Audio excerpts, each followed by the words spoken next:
Class 6th science. Last lecture में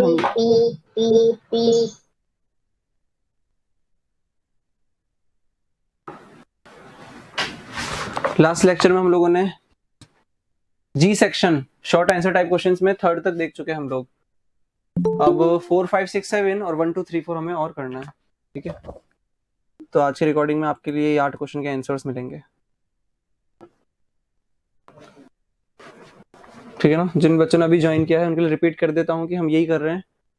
जी section में 3rd question तक हम लोग कर चुके थे, बचे हुए क्वेश्चन आज करेंगे और लॉन्ग आंसर्स भी आज ही करेंगे। चलिए शुरू करते हैं।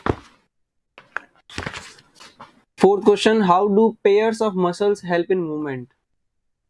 पेयर ऑफ मसल्स, जो मसल्स टॉपिक हमने पढ़ा था तो हम लोगों ने बात की थी वहां पे 2 मसल्स की जो पेयर में काम करते हैं, और जब एक मसल कॉन्ट्रैक्ट होता है तो दूसरा मसल एक्सपांड होता है। तो चलते हैं इसके लिए पेज नंबर 114 पे। Yes sir. 114 पे इसका आंसर है। ये मूवमेंट इन एनिमल्स के ऊपर ये रहा। ठीक है, muscles work in pairs for the movement of A bone. When one of the muscle contracts the bone is pulled in its direction 114 and the other muscle relaxes. Next, the relaxed muscle contracts and pulls the bone back to its original position while the first muscle relaxes. ये रे वो, ये diagrammatically और theoretically समझा रखा है। ठीक है ना। एक मसल कॉन्ट्रैक्ट हो रही है, दूसरी मसल रिलैक्स हो रही है। इनफैक्ट इसमें थोड़ा गलत लिखा हुआ है, ये मसल एक्सपांड हो रही है और ये वाली मसल कॉन्ट्रैक्ट हो रही है। तो इसमें यहाँ पे रिलैक्सेशन और कॉन्ट्रैक्शन का उस तरीके से यूज किया है, तो कोई दिक्कत नहीं है। चाहो तो इससे सही कर लो कि ये जो मसल कॉन्ट्रैक्ट को लिख दो एक्सपांडेड, मसल एक्सपांडेड, और ये मसल रिलैक्स को काट के कॉन्ट्रैक्टेड लिख दो। ये हो जाएगा एक्सपांडेड। ठीक है, कर लो इसे। Okay sir. और आंसर लिखोगे क्या, यहां तक मसल्स से लेकर के यहां तक लिख लेना। ये आपका जी सेक्शन का 4th क्वेश्चन, जी सेक्शन का 4th।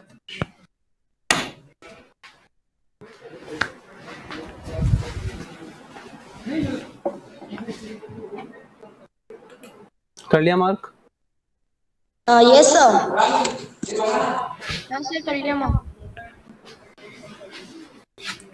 नेक्स्ट क्वेश्चन है, अपनी बुक में देखिएगा।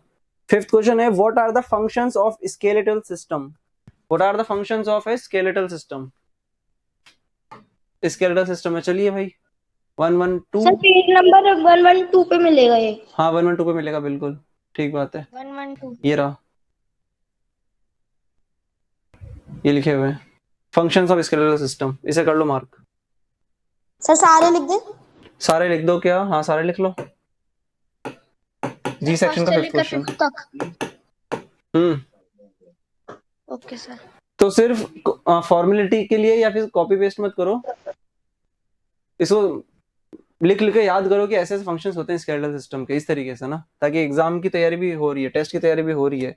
सिर्फ अभी माइंड कहीं और है, ध्यान ही नहीं है, बस जो बुक में लिखा हुआ है, आंखें चल रही है, हाथ चल रहे हैं, तो माइंड को फोकस रखो क्वेश्चन आंसर पे जो लिख रहे हो। तो टेस्ट की प्रिपरेशन भी अभी से हो रही है एक तरीके से, क्योंकि इतना सारा लिखने का मतलब क्या है, पूरा चैप्टर ही हमने एक तरीके से फिर से लिख दिया वापस, क्योंकि very short answer long answer, फिर ये सब कर रहे हैं, बीच इंटरनल क्वेश्चंस कर रहे हैं, तो पूरा चैप्टर ही एक तरीके से हमने वापस लिख दिया कॉपी में, तो उसका कोई यूज नहीं है। तरीके से करो इसे, मैनरफुल तरीके से, कि कॉपी कर रहे हो तो माइंड वहीं पे रखो अपना, ताकि चीजें याद हो जाए। जी का 6th क्वेश्चन, जी सेक्शन 6th क्वेश्चन बोलता है, why can not our elbow rotate like our shoulders. Why can not our elbow rotate like our shoulders. तो ये पेज 109 पे मिल जाएगा ना, 109 पेज 109 पे। हाँ बोल रहा है कि एल्बो को हम शोल्डर की तरह रोटेट क्यों नहीं कर सकते हैं। क्यों? क्योंकि शोल्डर के पास होता है बॉल एंड सॉकेट जॉइंट, और एल्बो के पास होता है क्या? Hinge joint. Hinge joint. Hinge joint होता है, ये रहा। और हिंज जॉइंट का मतलब क्या होता है? Hinge joints allow back and fourth movement in one direction only. तो डायरेक्शन, एक ही डायरेक्शन में मूव कर सकता है जिसके पास भी हिंज जॉइंट है। जिस बोन के पास में ये वाला जॉइंट है वो सिर्फ एक ही डायरेक्शन में मूव कर सकता है। तो ऑब्वियसली बात है कि वो एल्बो इसी का एग्जांपल है, तो वो नहीं रोटेट कर सकता है। और पढ़ लो, they work just like the hinges on the doors and windows. तो गेट को जैसे आगे पीछे कर सकते हैं, ऊपर नीचे थोड़ी ना कर सकते हो। तो एक ही डायरेक्शन में मूव हो सकता है, जिस तरीके से गेट ऊपर नीचे नहीं हो सकता है, एल्बो का भी सेम ही है। और बॉल एंड सॉकेट जॉइंट का एग्जांपल जो शोल्डर है वो क्या है? In these joints the rounded head of one bone fits into the cup like cavity. जो हॉलोनेस वहां पर होती है, उसके अंदर एक बोन के अंदर जो हॉलोनेस है, एम्प्टीनेस है, उसके अंदर दूसरी बोन जाकर के फिट होती है। और it allows rotation in a complete circle. Can you make a big circle in the air by the movement of your arm? जो कि पॉसिबल है। Our shoulder and hip joints are the example of these kind of joints. ठीक है, तो अब लिखोगे कैसे तुम लोग इसको? ऐसे लिखना कि मैं यहां लिख रहा हूं, कॉपी कर लो अभी से।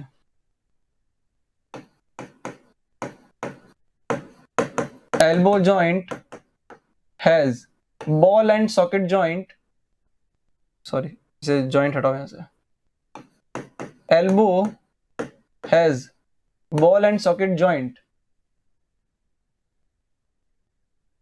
इन विच, कॉमा लगा करके लिख लेना, इन सर ये विच। लिखना, elbow do not have. Sir elbow के पास ऐसा क्या करो, लिखा है?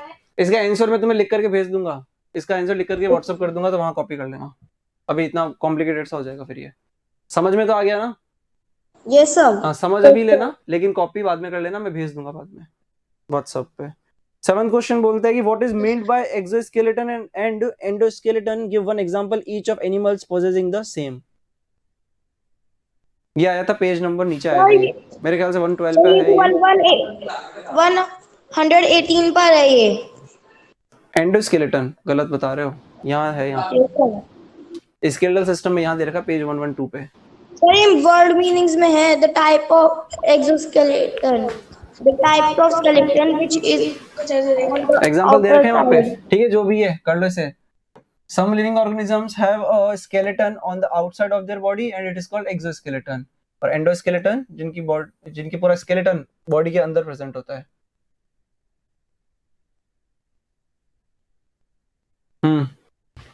ये पूरा लिख लो।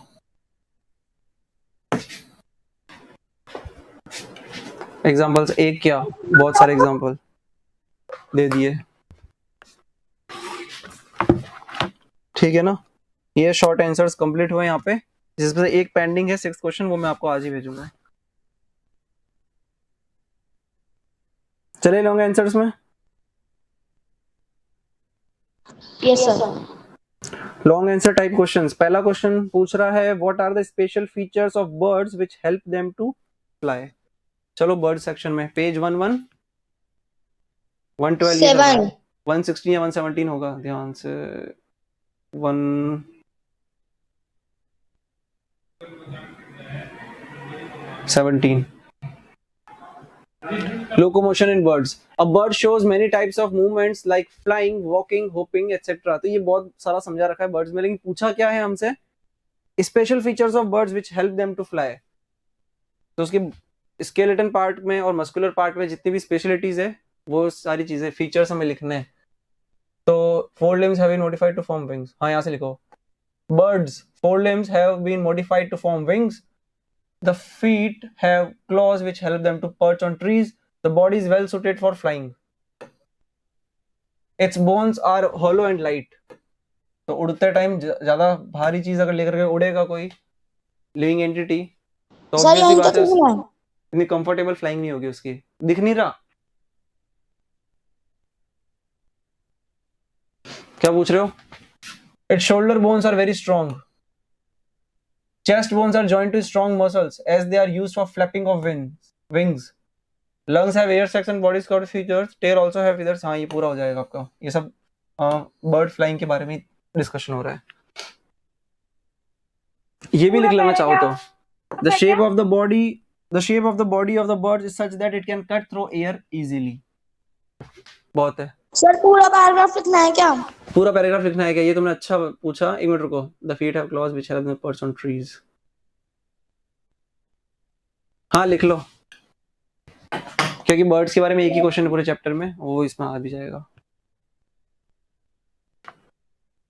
इसे कर लो और ये मार्क कर लो H.2, H सेक्शन का फर्स्ट क्वेश्चन है ये, H.1 H सेक्शन का पहला क्वेश्चन। सेकंड क्वेश्चन है what is a joint, name the different kinds of joints of human body, also mention where they located, where are they located. तो चलना पड़ेगा कहाँ, चैप्टर की स्टार्टिंग में, 109 पेज नंबर। एग्जैक्टली चैप्टर की starting में।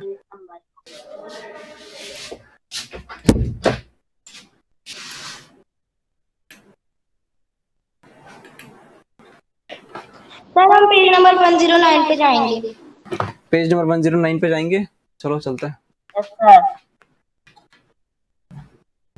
Maths करवा दिया, फाइन चल रही है मैथ्स इसके बाद। ये जॉइंट्स के बारे में समझा रखा है, अब पूरा तो लिखने से रहे हम, जो मैं अंडरलाइन कर रहा हूँ वो लिखना है आप लोगों को।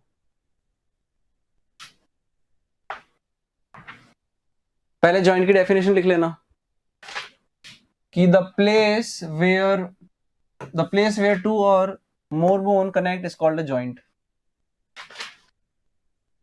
इसी के साथ में लिगामेंट के बारे में लिख लेना। Okay sir. To provide mechanical support and allow movement, बस इतना लिख लेना, ठीक है। ये बना लेना पूरा, ये चार्ट बना लेना। ये चार्ट ड्रॉ करना है। ये H.2 में 3 लाइन लिखनी है, फिर H.2 क्वेश्चन H.2 आंसर में आपको ये चार्ट बना लेना। उसने फिर ये भी तो पूछा है ना कि name the different kinds of joints of human body, also mention where are they located.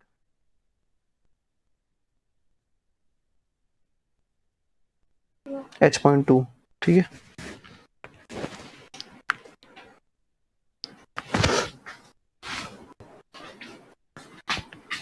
हो गया ये। अब देखो एक बार, इमूवेबल, ये जो सबके हैं ये कहाँ का प्रेजेंट है, 5 ही तो जॉइंट है, 1 2 3 4 5, तो इनके एग्जांपल लिख लो, बेटर रहेगा, ये सब लिखने की जरूरत नहीं है। इमूवेबल जॉइंट्स ऐसे कर लेना, एक मिनट रुको, ऐसे चार्ट बना लेना, रुको सुन लो पहले, चार्ट बना लेना। यहाँ पे जॉइंट, वो फ्लो चार्ट आप लोगों ने बनाओगे, ये फ्लो चार्ट, अरे भाई फ्लो चार्ट बनाओगे ना, उसके नीचे टेबल बनाना, टेबल में पहला कॉलम बनाना जॉइंट, पहला कॉलम बनाना जॉइंट, दूसरा कॉलम बनाना प्रेजेंट इन, या एट, जो भी है, प्रेजेंट एट लिख लो, जो भी लिखना चाहो, ठीक है। अब इसमें 5 चीजें आ जाएगी, ये टेबल बनाओगे आप लोग, जॉइंट, प्रेजेंट एट, यहाँ पे लिख लेना पहले इमूवेबल, फिर नेक्स्ट आ जाएगा स्लाइटली मूवेबल,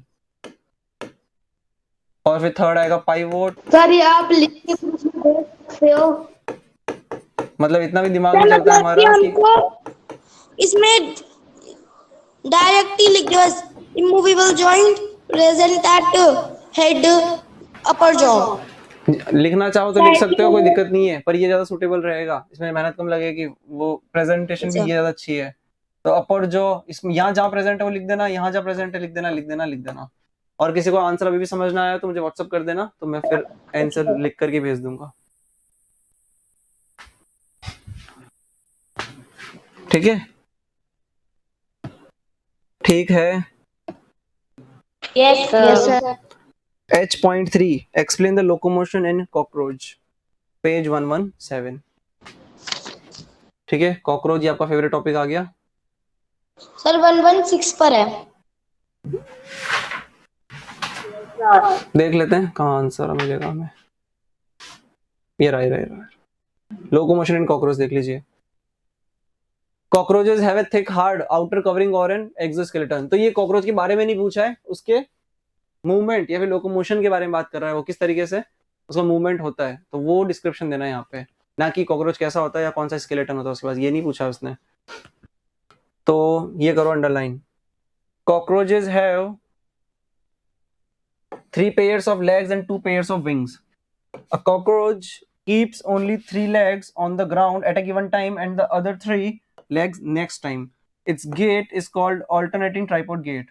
ये important भी है, alternating tripod gait. A cockroach has wings attached to the muscles on its chest which move when it flies. The muscles which move the legs are different from those used to fly. बस इतना लिख लो. ये हो गया आपका H.3. आखिरी question discuss करेंगे H.4 and then maths class.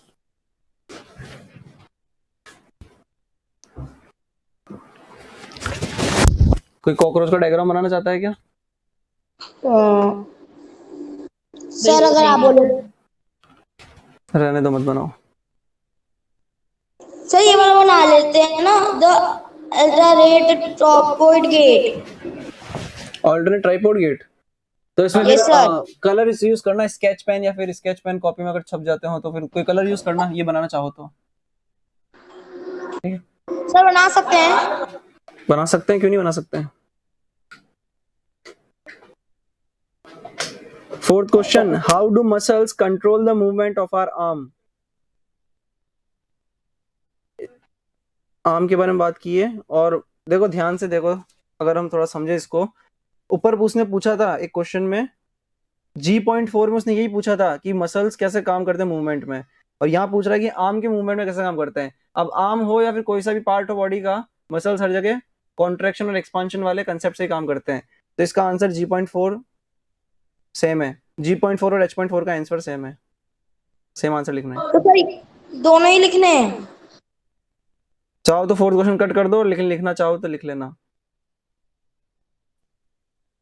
या ऐसा करो, 2 बार मेहनत ना करनी पड़े, तो जब आंसर लिखोगे ना कॉपी में, तो G.4 तो लिखोगे, G.4 और उसके नीचे सेम कॉपी ऐसे होती है ना आपकी, तो यहाँ आंसर्स लिखते हो आप लोग, यहाँ लिखोगे ना हेडिंग G.4, तो यहाँ पे H.4 भी लिख देना, ताकि आपको सेम आंसर 2 बार नहीं लिखना पड़े. तो सर G.4 मतलब नीचे कि H.4. क्वेश्चन दोनों का लिख दे और फिर आंसर वही उसके नीचे आंसर लिख दे. अच्छा, तुम लोग क्वेश्चंस भी लिखते हो क्या कॉपी में? क्वेश्चन लिखने की हाँ, जरूरत नहीं, सर. आंसर लिखा करो. ठीक है, और कोई डाउट लगता है तो पूछ लेना. यहाँ पे ये समापन हुआ आपका चैप्टर नंबर 8, और नेक्स्ट क्लास से हम लोग स्टार्ट करेंगे, नेक्स्ट साइंस की क्लास से चैप्टर नंबर 9. ठीक है. Okay sir. Okay, sir.